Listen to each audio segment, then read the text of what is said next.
Hello నమస్తే. నేను journalist Srinivas. ఈరోజు న్యూస్ అనాలిసిస్లో ముందుగా ప్రజాశక్తి పేపర్లో వార్తలను చూద్దాం. దక్షిణ కొరియాలో విమానం కూలింది, 179 మంది దుర్మరణం. ల్యాండ్ అవుతుండగా దక్షిణ రక్షణ గోడను ఢీకొట్టడంతో మంటలు వచ్చినాయట. మువాన్ విమానాశ్రయంలో హృదయ విదారకం అయిందేట. ఇటీవల కజకిస్తాన్ విమాన ప్రమాదం ఒకటి పెద్దది జరిగింది. అది మరొక ముందే మళ్ళీ నిన్న ఒకటి జరిగింది.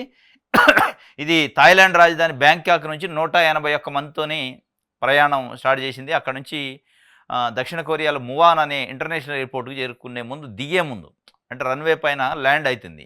ఆ ల్యాండ్ అయ్యే టైంలో గేర్లు పనిచేయలేదట. గేర్లు పనిచేయక మొత్తం పోయి ఆ కాంపౌండ్ వాళ్ళని గుద్దుకొని తుప్పలల్లోకి వెళ్ళిపోయిందట. మొత్తం 181 మంది ఉంటే 179 మంది స్పాట్ డెడ్, ఇద్దరే బతికారు. ఇక బతికిన వాళ్ళలో ఒక ఆయన రోధిస్తున్న మృతుడి బంధువాత 7 ఉన్నారు, కొంతమంది బతికిన వాళ్ళు ఒక ఇద్దరే బతికారు. 179 మంది చచ్చిపోయారు. మువాన్ అంతర్జాతీయ విమానాశ్రయం మొన్ననే కజకిస్తాన్లో జరిగింది, చాలా పెద్ద నష్టం జరిగింది. మళ్ళీ ఈరోజు ఒకటి జరిగింది. నెక్స్ట్, అసంతృప్తిలో టీడీపీ సీనియర్లు, పదవుల కోసం ఎదురుచూపు, పట్టించుకొని అధినాయకత్వం. అధికార టీడీపీలో పదవుల కేటాయింపై సీనియర్ నేతలు అసంతృప్తి రాగం వినిపిస్తున్నారు. అధికారంలోకి వచ్చి 7 నెలలు పూర్తయినా ఇప్పటికీ ఎలాంటి పదవులు రాలేదని కొంతమంది నేతలు అసంతృప్తిగా ఉంటే, మంత్రిమండలిలో తమకు ప్రాతినిధ్యం కల్పించలేదని ఆవేదనలో మరికొంతమంది ఉన్నారు. పదవులు లేవనే అసంతృప్తిలో సీనియర్ నేతలు ఖమ్మంపాటి రామ్మోహన్ రావు, టీడీ జనార్దన్, వర్ల రామయ్య, దేవినేని ఉమామహేశ్వరరావు, గల్లా జయదేవ్, పనబాక లక్ష్మి ఉన్నారు. వైసీపీ నుంచి రాజ్యసభ సభ్యులుగా ఎన్నికైన బీదా మస్తానరావు, ఆర్ కృష్ణయ్య, మోపుదేవి వెంకటరమణ ఇటీవల తమ స్థానాలకు రాజీనామా చేశారు. ఇది మొత్తానికైతే తెలుగుదేశం పార్టీ సీనియర్లలో అసంతృప్తి ఉంటుంది కూడా. అది అసంతృప్తి అట్లుంటే అధినాయకత్వం అంటే చంద్రబాబు నాయుడు గారు కానీ లోకేష్ గారు పట్టించుకోవట్లేదు. వాళ్ళు పట్టించుకోరు. వాళ్ళకి అవసరం ఇప్పుడు 164 స్థానాలతోనూ కూటమి ఉంది. దాదాపు 130 పైన కేవలం తెలుగుదేశం పార్టీకే వచ్చినాయి. ఇక మీతోని ఇప్పుడు అవసరమేముంది అనేది ఒక ఉంటుంది. తెలుగుదేశం పార్టీలో పార్టీ ఫౌండేషన్ నుంచి ఉన్నోళ్ళు, గోరెంట్ల బుచ్చే చౌదరి లాంటి వాళ్ళు, బండారు సత్యనారాయణమూర్తి లాంటి వాళ్ళు, ఇట్లాంటి వాళ్ళు మంత్రి పదవి ఆశించారు.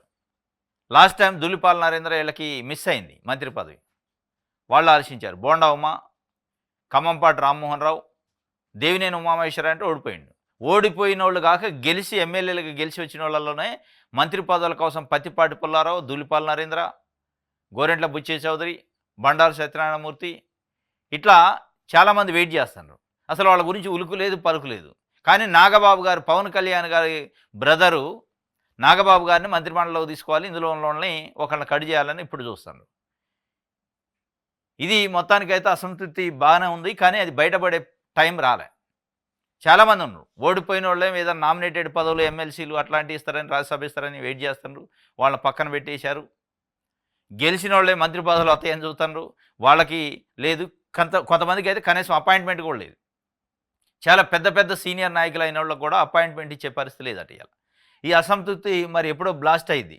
రైట్, ఇది ఆంధ్రప్రభ.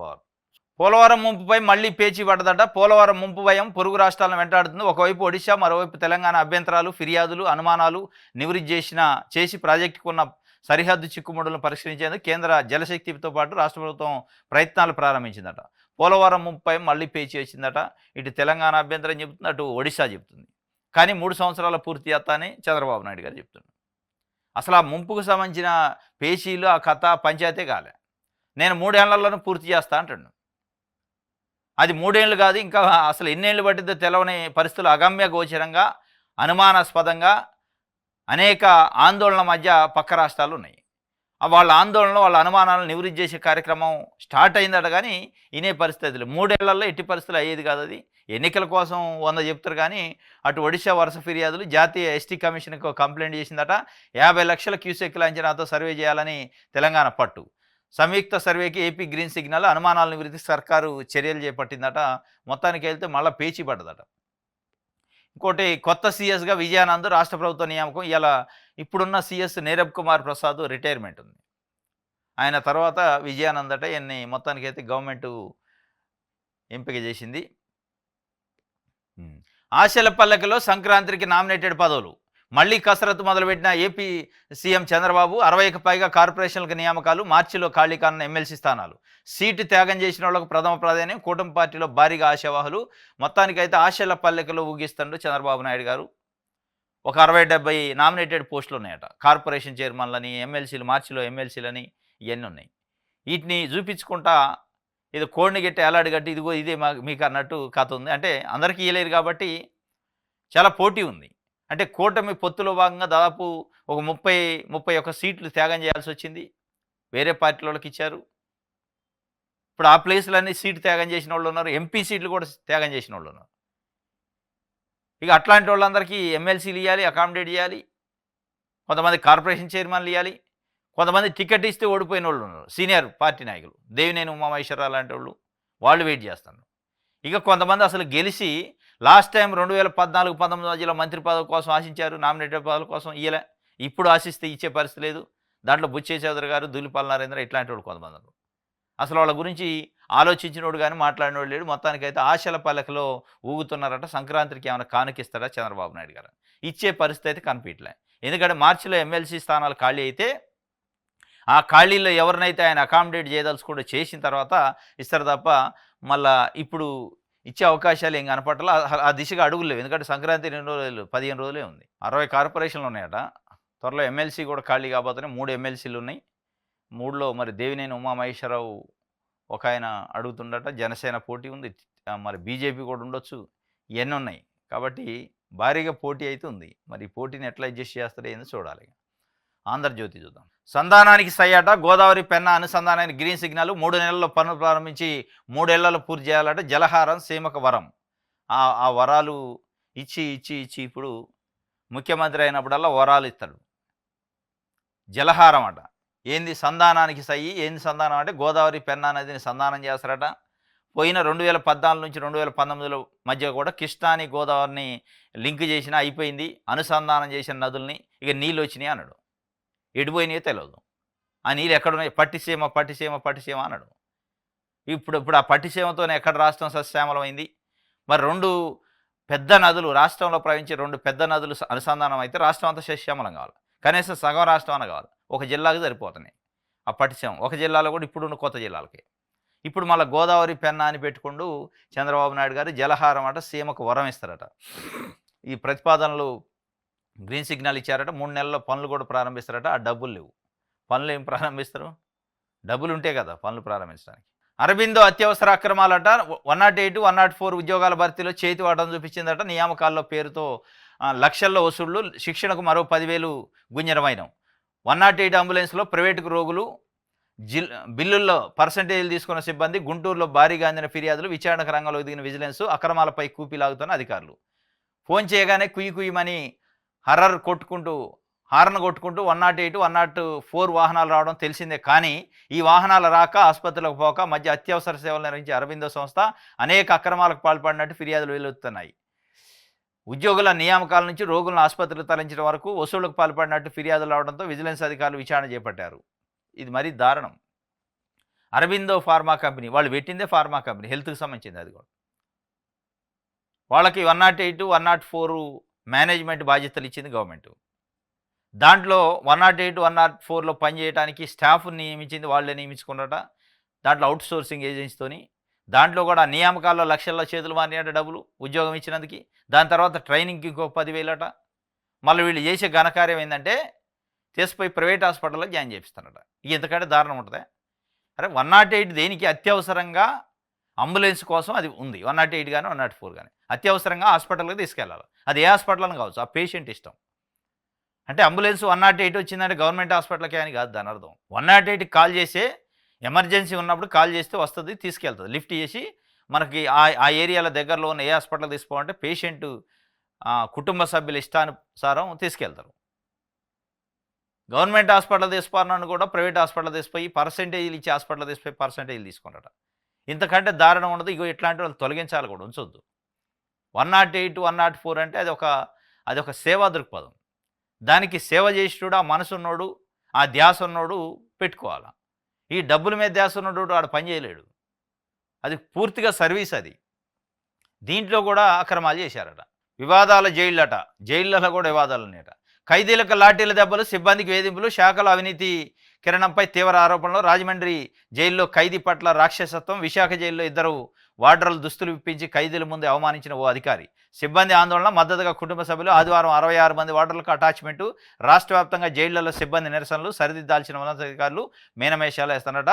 మామూళ్ళు ఇవ్వలేదని, ఇంట్లో సరిగా పని చేయలేదని ఇట్లా రకరకాలుగా వేధిస్తారట. ఇగో పాపం నిన్న 66 మంది రోడ్ల మీదకి వచ్చారట. విశాఖ సెంట్రల్ జైలు ముందు వాళ్ళ సమస్యలు చెప్తున్నారు. వాళ్ళు చదువుకొని కష్టపడి ఉద్యోగం సంపాదిస్తే ఇప్పుడు దాంట్లో జైళ్ళ శాఖలో ఉన్న హయ్యర్ అఫీషియల్స్ వాడి ఇంట్లో పని చేయించుకోను, వాడు చెప్పింది అలా చేయాలి, వాడికి వాళ్ళ ఇంట్లో పాలు తేవాలి, వాళ్ళ ఇల్లు ఊడవాలి, ఇంట్లో పని చేయాలంటే చేస్తాడు. అది చేయకపోతే శాఖాపరమైన చర్యలు, యాక్షన్స్, వేధింపులు. ఒక వార్డర్ని ఒక ఉన్నతాధికారి బట్టలు ఊడదీసి ఖైదీల ముందు అవమానించిండట. ఖైదీలకేమో లాఠీ దెబ్బలట, సిబ్బందికి వేధింపులట. ఇది ఇలా హైర్ అఫీషియల్ జైలు శాఖలో చేస్తుంది. దీనిపైన హోంశాఖ రివ్యూ చేయాలి. చాలా దారుణమైన పరిస్థితి. ఎందుకంటే ఇప్పటికే పోలీస్ యంత్రాంగం పైన కొంత అపనమ్మకాలు ఉన్నాయి. మరి జైలు శాఖ అన్న కనీసం మంచి పని చేయాలిగా. వాడు తప్పు చేసినోడిని జైల్లో పెడితే వాడిని ప్రొటెక్ట్ చేసేది, వాడిని బయటికి రాకుండా చూసేది ఈ జైలు వార్డర్లే.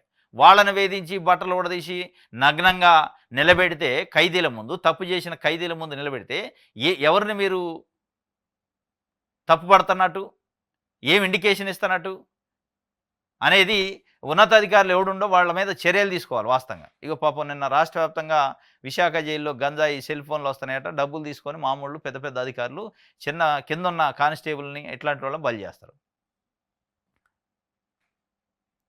రైట్, ఇది ఆంధ్ర జ్యోతికి సంబంధించి. నెక్స్ట్ సాక్షి పేపర్ చూద్దాం. ప్రీమియం భారం బీమాకు దూరం, రైతులకు ఉచిత పంటల బీమాను దూరం చేసిన కూటమి సర్కారు. రబీలో 8,44,000 ఎకరాలకే బీమా. గత ఏడాది 37,80,000 ఎకరాలకు రక్షణ. కవరేజ్ పొందిన రైతులు కేవలం 5,94,00,000 మంది. నిరుడు 43,82,000 మందికి లబ్ధి. ప్రీమియం చెల్లించేందుకు రేపే తుది గడువు. ప్రీమియం భారాన్ని మోయలేకే కార్యాలయాల చుట్టూ తిరగలేక అన్నదాతలు అగచాట్లు. ఇది పరిస్థితి. ప్రీమియం అంటే పంట బీమా. ఈ పంట బీమాకు సంబంధించి ప్రీమియం చెల్లిస్తేనే దాంట్లో క్లెయిమ్ అయింది. రేపు ఏదైనా నష్టం వస్తే, వరద వచ్చినా, లేదా వర్షాలు వచ్చినా, వరదలు కొట్టకపోయినా, ఏదైనా అగ్ని ప్రమాదం జరిగినా, ఏది జరిగినా బీమా వస్తుంది అన్నది. ఇన్సూరెన్స్ క్లెయిమ్ చేసుకోవచ్చు. ఆ క్లెయిమ్ చేసేది 2019 నుంచి 2024 మధ్యలో వైఎస్ జగన్మోహన్ రెడ్డి ప్రభుత్వంలో రైతుల పక్షాన ప్రభుత్వమే పే చేసేది ఇన్సూరెన్స్ కంపెనీలకి ప్రీమియాన్ని. అది ఎన్ని ఎకరాలు ఎంత అనేది ఆ విస్తీర్ణం ఒక్కొక్క రైతుకు ఒక్కొక్క రకంగా ఉంటుంది. దాన్ని బట్టి అగ్రికల్చర్ డిపార్ట్మెంట్ నుంచి డేటా తెప్పించుకొని ఆ డేటా ప్రకారం ఇన్సూరెన్స్ కంపెనీలకి ప్రీమియాన్ని చెల్లించేది. ఇప్పుడు కూటమి ప్రభుత్వం వచ్చాక దాన్ని ఎత్తేసింది. చంద్రబాబు నాయుడు గారు ఇవాళ రైతుల నెత్తనేసి మీరే కట్టుకోండి ప్రైవేట్ వాళ్ళకి, ప్రైవేటు ఇన్సూరెన్స్ కంపెనీలకి, అంటే ఫీ 4 కదా అనే పద్ధతిలో చేస్తాను. ఎంతమంది రైతులు టైంకి ప్రీమియం కట్టుకోగలుగుతారు, చెల్లించగలుగుతారు? ఎంతమంది రైతులకి ఆ వెసులుబాటు వస్తుంటుంది, ఆర్థిక స్తోమత ఉంటుంది? రైతు అంటేనే అసలే కొనారెళ్తాడు. వరదలు, అనావృష్టి, అతివృష్టి, అప్పులు, బ్యాంకు లోన్లు ఇవ్వకపోవడం, రకరకాల ఇబ్బందులతోనే వాళ్ళ మీద ఇంకో బండ్ వేసాడు చంద్రబాబు నాయుడు గారు. ఆ బండ్ వేస్తే ఇప్పటికున్న బరువే మొయ్యలేకుంటే ఇంకో బండ్ వేసి మీరు ప్రీమియం చెల్లించుకోండి అంటే రేపు లాస్ట్ డేట్ అట, చెల్లించే పరిస్థితి లేదు. గతంలోకి ఇప్పుడు చూస్తే రబీలో 8,44,000 ఎకరాలకి బీమా. గత ఏడాది అదే టైంలో 37,80,000 ఉంది. జగన్మోహన్ రెడ్డి 37,80,000 ఎక్కడ, 8 లక్షలు ఎక్కడ? అంటే ఎన్ని రెట్లు? 4-5 రెట్లు దాటిపోయింది గతంలో. ఇలా 37 లక్షల మంది రైతుల నోట్లో మట్టి కొట్టినట్టుగా. 37 లక్షలు అంటే దాదాపు 30 లక్షల మంది, 8 లక్షల మందే వాళ్ళు సొంతంగా కట్టుకున్నారు. మిగతా 30 లక్షల మంది నోట్లో మట్టి కొట్టినట్టే వాళ్ళకి రేపు అనావృష్టి వచ్చినా, అతివృష్టి వచ్చినా, వరదలు వచ్చినా, పంట నష్టపోయినా వాళ్ళకి రావు రూపాయి. ఇగో ఇట్లాంటి విజన్ ఉండాలా, పే చేసే విజన్ ఉంది. రైతుల పక్షాన ప్రభుత్వమే పే చేసే విజన్ని 2019 నుంచి 2024 మధ్యలో జగన్మోహన్ రెడ్డి చేస్తే మీరేం చేస్తారు? విజన్ 2047 అని. లేదు మేము పే చేయం, మేము ఉత్త కుర్చీల కోసం ఎక్కినాం, సీఎం కుర్చీ కోసం 100 అబద్ధాలు ఆడైనా మీకు రైతు భరోసా ఇస్తానన్నా, లేకపోతే ఇది ఇస్తానన్నా, అది ఇస్తానన్నా, కానీ నేను పే చేయను, మీరు చేసుకోవాలి, మీ దానికి మీరు చేసుకోవాలి తప్ప మేము ఎందుకు చేస్తాం అనే విజన్ అయింది. వికసిత్ 2029. ఈ వికసిత్ కానీ విజన్ కానీ ఇట్లా ఉంటాయి అన్నమాట. ఉన్నాటిని బీకేదే వికసిత్, ఉన్నాటిని బీకేదే విజన్ అనేటట్టు ఉంది. మొత్తానికి అయితే 2021లో పైసా కట్టకుండా 55,000 పరిహారం వచ్చిందట రైతు చెప్తుండే శ్రీనివాసరావు. ఇప్పుడు పైసా కట్టిన అవుతాయో లేదో గ్యారెంటీ లేదు. ఎందుకంటే ప్రభుత్వం కడితే వేరే ఉంటుంది, ప్రైవేట్కి కడితే వేరే ఉంటుంది. ప్రీమియంకి ఏం భారం అవుతుంది, బీమాకు దూరం అవుతారు. ఇక ప్రీమియం భారం అయినప్పుడు బీమాకు దూరం కాకపోతే ఏమైద్ది? ప్రీమియం కట్టేటోడు లేడు. గవర్నమెంట్ కడితే మంచిగా ఉంటుంది. రాజకీయం కోసం పవన్ గాలివీడు పర్యటన, కూటమి పాలనలో న్యాయవాదులకు రక్షణ లేదు. వైఎస్ఆర్సీపీ లీగల్ సెల్ అధ్యక్షుడు మనోహర్ రెడ్డి ఆక్షేపణ చేస్తున్నారు. సుదర్శన్ రెడ్డిపై దాడిని న్యాయవాదులు ఖండించాలి, గాలివీడు ఘటనపై సమగ్ర దర్యాప్తు చేయాలి అని చెప్పి ఆయన legal cell authority legal cell అధ్యక్షుడు మనోహర్ రెడ్డి చెప్తుంటారు. రాజకీయం కోసమే గాలివీడు పర్యటన, మరి రాజకీయం కోసమే చేస్తారు. మాజీ మంత్రి రజనీ సహా 30 మందిపై కేసు. విద్యుత్ పోరుబాట శాంతియుతంగా జరిగిన పోలీసులు అత్యుత్సాహం చూపించారట. చిలకలూరుపేట మాజీ ఎమ్మెల్యే మాజీ మంత్రి రజనీ మొన్న విద్యుత్ ఛార్జీల పోరుబాట అని పెట్టింది వైఎస్ఆర్సీపీ. ఆ పోరుబాటకు పిలుపు మేరకు మొత్తం ఆమె ఒక ర్యాలీ తీశారు. ఎక్కడ ట్రాఫిక్ అంతరాయంగా ఏర్పడలేదు, రోడ్లపై బైఠాయించలేదు, ధర్నా చేసింది లేదు. ప్రజా సమస్యలపైన ప్రశ్నించడమే నేరమైనట్లు మాజీ మంత్రి విడుదల రజని సహా 30 మందిపై వైఎస్ఆర్సీపీ నాయకులపైన కార్యకర్తలపైన చిలకలూరుపేట పోలీసులు కేసు నమోదు చేశారట. పెంచిన విద్యుత్ ఛార్జీలను వ్యతిరేకిస్తూ వైఎస్ఆర్సీపీ నెల 27న నిరసన కార్యక్రమాలకు పిలుపునిచ్చింది. అందులో భాగంగా వైఎస్ఆర్సీపీ నియోజకవర్గ ఇన్ఛార్జి విడుదల రజని ఆధ్వర్యంలో చిలకలూరుపేట విద్యుత్ డిఈ కార్యాలయం వద్ద నిరసన నిర్వహించారు. ఇది అంటే పబ్లిక్ యాజిటేషన్స్ పైన కూడా కేసు 30 మంది మీదట. మాజీ మంత్రి పైన మళ్ళా 30 మంది కార్యకర్తలు నాయకుల పైన కేసు పెట్టారట. మరి ఇది ఎక్కడ ప్రజాపాలన? ప్రజాపాలన అంటే ప్రజల కోసం మాట్లాడి ప్రజల కోసం ఉద్యమాలు చేస్తే కేసులు పెట్టకూడదు కదా, పెడతాను. మద్యం మత్తులో కుమారుణ్ణి చంపేసిండట, బిడ్డను చంపేసిన అన్న విషయం కూడా తెలియనంతగా తలకెక్కిన మత్తు. పని మనిషి వచ్చి చూశాక విషయం వెలుగులోకి. అనకాపల్లి జిల్లాలో దారుణం, కొడుకును హతమార్చిన తండ్రి రమణ. మద్యం మత్తులోనట పాపం కుమారుని చంపేసిండు. అసలు నేను చంపిన అనే సోయిగోళ్ళు లేనంత తాగిండట. ఇక ఇదే ఉంటుంది కూటమి ప్రభుత్వంలో. నాణ్యమైన మద్యాన్ని సరసమైన ధరలకు ఇస్తాడు. ఆ సరసమైన ధరలకు నాణ్యమైన మద్యం ఇస్తే ఎక్కువ తక్కువ తాగి కొడుకులను చంపుతారు, భార్యలను చంపుతారు, తల్లిని చంపుతారు, తండ్రి చంపుతారు, తెల్లని పరిస్థితుంది. ఈ మధ్యకాలంలో ఇంకొక కేసు కూడా ఇదే అయింది. చంపేసిండు మద్యం. స్కూల్లోకి పోతున్నారు తాగి, పాఠశాల గేట్ల ముందు పడుకుంటున్నారు తాగి. ఇది నిన్న అనకాపల్లిలో జరిగిందట. నర్సీపట్నం అనకాపల్లి జిల్లాలో రాష్ట్రంలో ఏరులై పారుతున్న మద్యము బంధాలను బాంధవ్యాలను కాలు రాస్తుంది. భార్యకు భర్తను, తండ్రికి బిడ్డను, బిడ్డకు తండ్రిని కాకుండా చేస్తుంది. అనకాపల్లి జిల్లా నర్సీపట్నం మున్సిపాలిటీ పరిధిలో కన్న కొడుకునే తండ్రి దారుణంగా హత్య చేసిన ఘటన కలకలం రేపింది. దీనికి సంబంధించి టౌన్ సిఐ గోవిందరావు తెలిపిన వివరాలు. తండ్రి కొటార్ రమణ ఆర్మీలో పనిచేసి రిటైర్ అయ్యాడు. భార్య 12 ఏళ్ల కిందట మృతి చెందింది. ఆయన కుమారుడు భాస్కర్ 32కి ఇంకా వివాహం కాలేదు. తండ్రి కొడుకులు ఇద్దరు ఒకే ఇంట్లో ఉంటున్నారు. శనివారం రాత్రి ఇద్దరు మద్యం తాగారు. ఆ సమయంలో కుటుంబ వ్యవహారాలపై వారి మధ్య వాగ్వాదం జరిగింది. దీంతో ఇద్దరు పరస్పరం దాడులు చేసుకున్నారు. ఈ నేపథ్యంలో రమణ ఇంట్లో ఉన్న రుబ్బురాయి ఉందట, సన్నికాలతో భాస్కర్ తలపై కొట్టాడు. దీంతో కుమారుడు అక్కడికక్కడ ప్రాణాలు విడిచాడు. కొడుకు మరణించిన విషయం కూడా మద్యం మత్తులో ఉన్న తండ్రికి తెలియదట. ఆదివారం ఉదయం పని మనిషి వచ్చి చూసే వరకు భాస్కర్ రక్తం అడుగులో పడి ఉన్నాడు. చుట్టుపక్కల వారికి చెప్పడంతో సమీపంలో నివాసం ఉంటున్న రమణ కుమార్తె పావనికి వారు సమాచారం ఇచ్చారు. ఇది ఫుల్లు తాగారట ఇద్దరు. ఎందుకంటే సరసమైన ధరలకు నాణ్యమైన మద్యాన్ని సప్లై చేస్తుందిగా ప్రభుత్వం, తక్కువ రేటుకి వస్తుంది. ఒక్కొక్క క్వార్టర్ మీద 30-40 రూపాయలు తగ్గించారు. ఫుల్లుగా ఇద్దరు కలిసి తాగారట, కొడుకుని తండ్రి కూర్చొని. తాగాక ఇక లోపల ఉన్నది బయటకు వద్దు కదా. తాగాక ఎక్కడెక్కడే వస్తాయి, అన్నీ గుర్తు వస్తాయంటారు. ఆ గుర్తు వచ్చి కుటుంబ వ్యవహారాలు ఏదో మాట్లాడుకుంటూ ఇద్దరి మధ్యలో ఘర్షణ జరిగిందట. ఘర్షణలో రుబ్బురాయి పెట్టి ఆసిండట కొడుకుని, భాస్కర్ని. రమణ తండ్రి కొడుకు భాస్కరు రుబ్బురాయి పెట్టి కొట్టిండట. ఆయనకు కూడా పెళ్లి కాలే, వెనకేం భార్య చచ్చిపోయింది. ఆర్మీలో పనిచేసిన మళ్ళీ పుట్టోడు కాదు. ఆర్మీలో పనిచేసేటోడు కూడా మితిమించి తాగే పరిస్థితికి తీసుకొచ్చిందంటే మరి మద్యం వేర్లు అయిపోతుందా, సముద్రాలు అయిపోతుందా, ఇక అర్థం చేసుకోవాలి. ఆర్మీలో పనిచేసిన వాళ్ళు కాస్త డిసిప్లిన్, క్రమశిక్షణ ఇవన్నీ ఉంటాయి. వాళ్ళు కూడా విచ్చలవిడిగా తాగే పరిస్థితి వచ్చిందంటే సరసమైన ధరలకు ఇస్తున్నందుకు జరుగుతుంది. ఈ సరసమైన ధరలకు ఇది ఇవ్వటం కాదు, కరెంట్ ఇవ్వాలి, నీళ్ళు ఇవ్వాలి, ఇలాంటివి ఇవ్వాలి, ఏది నిత్యావసర వస్తువులు ఇవ్వాలి. కానీ ఇవ్వాల్సిన ఇవ్వకుండా తాగి సావండి కొట్టుకోనని మద్యాన్ని సముద్రాలు అయి పారిస్తున్నారు.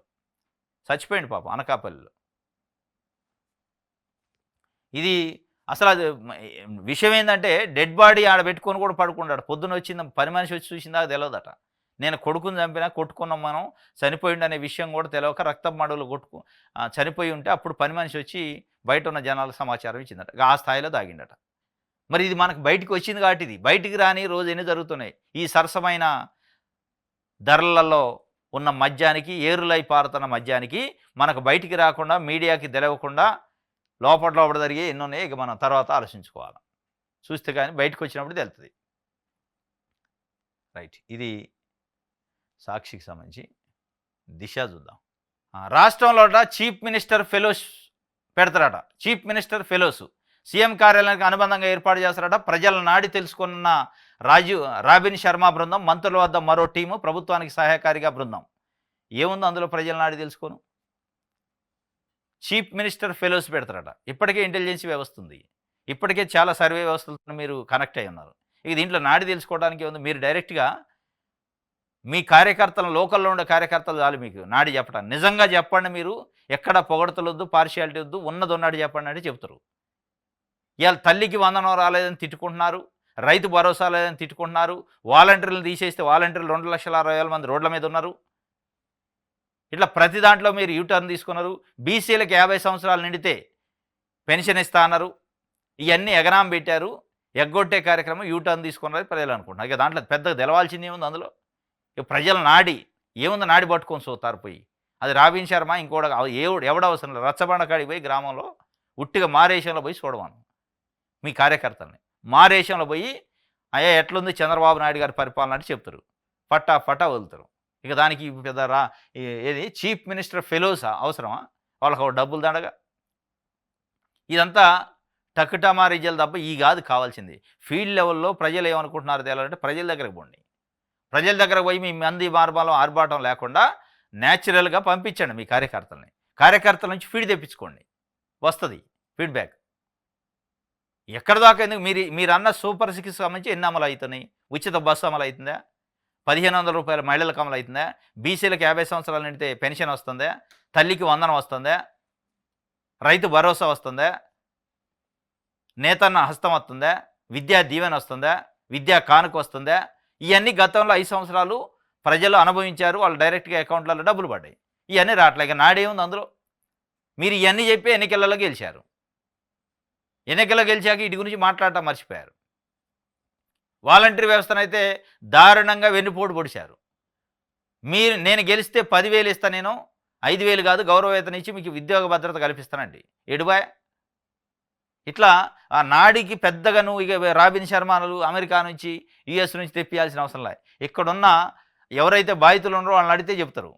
మంత్రివర్గ విస్తరణపై మల్లగొల్లాలు పడుతున్నారట. నాగబాబుకు బెర్తు, ఇద్దరికి ఉద్వాసన. ఆరోపణలు ఎదుర్కొంటున్న మంత్రుల ఆందోళన, సీఎం చంద్రబాబు చెంతకు నివేదిక. నూతన సంవత్సరంలో కూటమి ప్రభుత్వం మంత్రివర్గ విస్తరణకు అడుగులు వేస్తుందన్న ప్రచారం ఊపందుకుంది. ఇప్పటికే జనసేన పార్టీ రాష్ట్ర ప్రధాన కార్యదర్శి నాగబాబుకు బెర్త్ ఖరారు చేశారు. రాజ్యసభ ఎన్నికల్లో నాగబాబుకు బెర్త్ ఇవ్వలేదు కాబట్టి ఏడిస్తాను. మల్లగొల్లాలు పడుతున్నారట మంత్రివర్గ విస్తరణకు. ఏముంది అందరూ మల్లగొల్లాలు పడ? ఇద్దరిని బీకింగ్ కోడికెత్తు అంతే కదా. దాంట్లో మల్లగొల్లాలు ఏముంది అందులో? అదేమో డబ్బులతోని పనే, షాక్ కేటాయించడమేగా. మల్లగొల్లాలు పడాల్సింది మీరు. అమ్మకు ఒడి ఎట్లా ఇవ్వాలి, తల్లికి వందనం, అమ్మ ఒడి కార్యక్రమం ఎట్లా ఇవ్వాలి, రైతు భరోసా ఎట్లా ఇవ్వాలి, బీసీలకు పెన్షన్ ఎట్లా ఇవ్వాలి, వీటి గురించి మల్లగొల్లాలు పడాలి. పనికిరాని వాటి గురించి మల్లగొల్లాలు ఎందుకు? దీంట్లో ఏముంది? సీఎం ఒక సంవత్సరం చేస్తే ఇద్దరు మంత్రులు దొరుకుతారు, ఒకడు కొత్తోడు అవుతారు, అయిపోయాయి. ఇక దాంట్లో మల్లగొల్లాలు పడతారట. మీరు పడాల్సిన మల్లగొల్లాలు మనం అన్న సూపర్ 6 సంగతి ఏంది? 6 నెలలు దాటిపోయింది. మనం ఇచ్చిన హామీలు ఏంది, మనం చేస్తున్న పని ఏంది, మనం ఎవరి కోసం హామీలు ఇచ్చింది, ఎవరికి పని చేస్తాం ఇలా అనే విషయాలపైన మాట్లాడాలి మీరు. మల్లగొల్లాలు దానిపైన పడితే ఆనందం ఉంటుంది, సంతోషం ఉంటుంది, ప్రజలు కూడా సంతోషపడతారు. పడాల్సిన దాని మీద మల్లగొల్లాలు పడకుండా మంత్రివర్గ విస్తరణ పైన మల్లగొల్లాలు పడుతున్నట్టు అందులో ఏముంది చెప్పు? మీరన్న సూపర్ 6 పైన పడండి. మీరన్న ఇంకా చాలా హామీలు ఇచ్చారు, వాటిపైన మల్లగొల్లాలు పడండి. ఇది విషయాలందరూ సంబంధించి ఈనాడు చూద్దాం. రాష్ట్రానికట జలహారతి వస్తుందట. 70 నుంచి 80 వేల కోట్లతో గోదావరి బనకచెర్ల అనుసంధానం.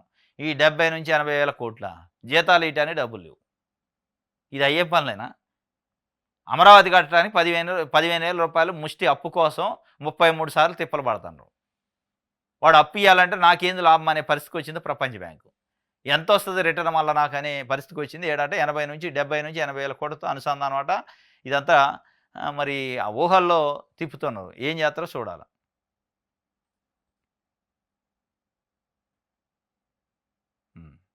లెక్క సరిపోయిందా? ఫైలు కదిలినట్టే. సాయంత్రం సారింటి వద్దకు రండి, మాట్లాడుకుందాం. వ్యవసాయ మంత్రి పేషీలో కీలక అధికారి వసూళ్లు, బదిలీలు, పదోన్నతులకు మామూళ్లు, పేషీ నిండా వైకాపా మంత్రుల వద్ద పనిచేసిన సిబ్బంది. పేషీ నిండా వైకాపా మంత్రుల వద్ద పనిచేసిన సిబ్బంది అని చెప్పడమే ఈ ఇంటెన్షన్ వార్త. మరి పేషీ నిండా వైకాపా మంత్రుల దగ్గర పనిచేసిన వాళ్ళు అయితే మరి మంత్రి కూడా వైకాపా కాదుగా. కింద ఉన్నోళ్ళు ఎవడన్నా ఉండొచ్చు. వైకాపా దాంట్లో పనిచేసిన వాళ్ళు అయితే ఒక రకంగా, తెలుగుదేశం పార్టీ హయాంలో పనిచేసిన వాళ్ళు అయితే ఒక రకంగా ఉంటారా? మంత్రి ఎవరు అనేది ఇంపార్టెంట్, గవర్నమెంట్ ఎవరిది అనేది ఇంపార్టెంట్. మంత్రి తెలుగుదేశం పార్టీ నాయకుడు, ఆయన అచ్చెన్నాయుడు, వ్యవసాయ శాఖ మంత్రి. మళ్ళీ మామూలు నాయకుడు కాదుగా, సీనియర్ నాయకుడు, రాష్ట్ర అధ్యక్షుడికి పనిచేసిండు. మరి ఆయన దగ్గర వైకాపా ప్రభుత్వంలో పనిచేసిన వాళ్ళు ఉంటే వాళ్ళు తప్పులు చేస్తుంటే నీకేం తెలవట్లేదా? కళ్ళకు గంతలు కట్టకుండా అర్థం కావట్లేదా? అనుభవం లేదా? ఆయన అనుభవం ఉంది, సీనియర్ నాయకుడు. ఆడున్న సిబ్బంది ఎవరు వాళ్ళతో పని చేయించుకోవాలి, లేదా వైకాపా వాళ్ళే అనుకోండి. కొద్దిసేపు వైకాపా హయాంలో పనిచేసి పీకి అవతలే ఈ కొత్త వాళ్ళని పెట్టుకో. ఇక దానికి మళ్ళీ ఇది కాదు విషయం, ఆడ అవినీతి జరుగుతుంది. అవినీతిని డైరెక్ట్గా చెప్పకుండా ఇండైరెక్ట్గా చెబుతుంది ఈనాడు పేపరు. లెక్క సరిపోయిందా లేదంటే ఫైల్ కదలదట. లెక్క సరిపోతే ఫైల్ కదలదు, సరిపోయిందంటే ఫైల్ కదిలిదట. అది ట్రాన్స్ఫర్లు కావచ్చు, ప్రమోషన్లు కావచ్చు, రకరకాల పనులకు ఫైల్ కదలాలంటే డబ్బులు అందులో పెట్టాలి. కవర్ కింద డబ్బులు పెట్టి పంపాలి, ఫైల్లో పంపిస్తే అయిద్దట. సాయంత్రం వచ్చి మంత్రి గారిని కలవండి అని కూడా రాశారు. సాయంత్రం సార్ ఇంటి వద్దకు రండి మాట్లాడుకుందాం. ఎవరితోనూ? సార్తోనే, మీతోనే. సార్ ఎవరు? వైసీపీ మంత్రి ఆయన. సారు కూడా తెలుగుదేశం పార్టీ మంత్రిగా. ఈ వార్తలో రెండు ఉంటాయి. ఆయన బీసీ నాయకుడు అచ్చెన్నాయుడు, సీనియర్ నాయకుడు. ఆయన మీద ఆయన బురదల్లే కార్యక్రమాన్ని ఉండాలి, ఉంటేనే రాస్తారు. ఎందుకంటే 6 నెలలు అయింది, 7వ నెల నడుతుంది గవర్నమెంట్ వచ్చి. ఇంకా వైకాపా మంత్రి దగ్గర పనిచేసిన వాళ్ళు ఉన్నారు, అవినీతి చేస్తున్నారు. అంటే అవినీతి చేస్తేనే వైకాపా మంత్రి దగ్గర పనిచేసిన వాళ్ళు, మంచి చేస్తే అచ్చెన్నాయుడు ఖాతా. అంటే అచ్చెన్నాయుడిని ఏదైనా ఎన్నిపోటు పొడిచే కార్యక్రమం స్టార్ట్ అయిందా? ఆయన శాఖలోనే జరుగుతున్నట్టు రాస్తున్నారు. లేదా నిజంగానే ఆడ అవినీతి జరుగుతుందా? నిజంగానే అవినీతి జరిగితే మళ్ళీ అది కూడా అచ్చెన్నాయుడు తప్పే కదా. మొత్తానికైతే వాళ్ళు పేషీ నిండా ఉన్నారట వైకాపా మంత్రుల వద్ద పనిచేసిన వాళ్ళు. పేషీ నిండా వాళ్ళు ఉన్నా కానీ పేషీలో ఉంది మటుకి పేషీ అచ్చెన్నాయుడు కదా, కంట్రోల్ చేయాల్సింది ఆయన కదా. మొత్తాన్ని ఆయన ఏమైనా బీకే కార్యక్రమం చేస్తారో ఏమో చూడాలి. చంద్రబాబు మంచితనం వల్లే మీరంతా బయట తిరుగుతున్నారు, వైకాపా నాయకులపై జేసీ ప్రభాకర్ రెడ్డి ఆగ్రహం. లేదంటే లేపేత్తం అయింది. చంద్రబాబు మంచితనం వల్లనే మీరంతా బయట తిరుగుతున్నారట. ఇప్పుడు నీ లెక్క చంద్రబాబు నాయుడు కూడా ప్రెస్ మీట్ పెట్టి చెప్పాలనా? కొడకల్లారా ఒక్కొక్కటి సంగతి చూస్తా, తంతా గుద్దుతా అని. ఇప్పుడు ఆయన మంచితనం వల్లనే తిరుగుతున్నాడు, లేకపోతే చంపేత్తరేమో. ఆయన మంచితనం వలన, మీ మంచితనం వల్ల కాదు, భారత రాజ్యాంగం ఇచ్చిన హక్కుల ప్రకారం తిరుగుతారు. మీ మంచి చెడులు ఆడ అవసరం ఉండదు, అది తెలవట్లే మీకు. మీ మంచితోని మీ చెడుతోని అవసరం ఉండదు. నువ్వు ప్రజల ఓట్లు అయితే గెలిచినోడు, ప్రజలు ఓట్లు వేయలేదనుకో కింద కూర్చోవాలా, ఇంట్లో కూర్చోవాలా. అది చంద్రబాబు నాయుడు గారైనా, జగన్మోహన్ రెడ్డి అయినా, జేసీ ప్రభాకర్ రెడ్డి అయినా, జేసీ దివాకర్ రెడ్డి అయినా, ఎవరైనా పర్లే. ఏ నాయకుడైనా ప్రజలు నిలబెడితే నిలుస్తారు, ప్రజలు కూలిపోయితే కూలుతారు. ఈ దానికి చంద్రబాబు మంచితనం వలన మీరు బయట తిరుగుతుంటారు, లేకపోతే నేను గొడ్డల్లో కత్తులు పట్టుకొని పొడతా అన్నాడు చెప్తుంటే ఏం చేస్తారు? ప్రజాస్వామ్యం ఇది. దీనిపైన యాక్షన్ ఉండదు. మరి దీనిపైన పవన్ కళ్యాణ్ గారు నేను తోలు తీస్తా, తాండ తీస్తా అండు. ఇక ఆయన చెప్తుండు చంద్రబాబు మంచితనం లేకపోతే గొడ్డల్లో కత్తులు పట్టుకొని బజార్లో ఎమ్మడ తిరుగుతామని. మరి తీసుకోవు యాక్షను, తోలు తీయవు. క్యాంప్ పెడుతున్నట్టు ఇక రాయలసీమలో, ఈయన రాయలసీమే మాట్లాడుతాడు. జేసీ ప్రభాకర్ రెడ్డి ఆయన తాడిపత్రి మున్సిపల్ చైర్మన్. రైట్, ఇది ఈనాడుకి సంబంధించి. ఇది ఈరోజు న్యూస్ అనాలిసిస్. రేపు తాజా వార్తలతోని తిరిగి కలుసుకుందాం. Thank you.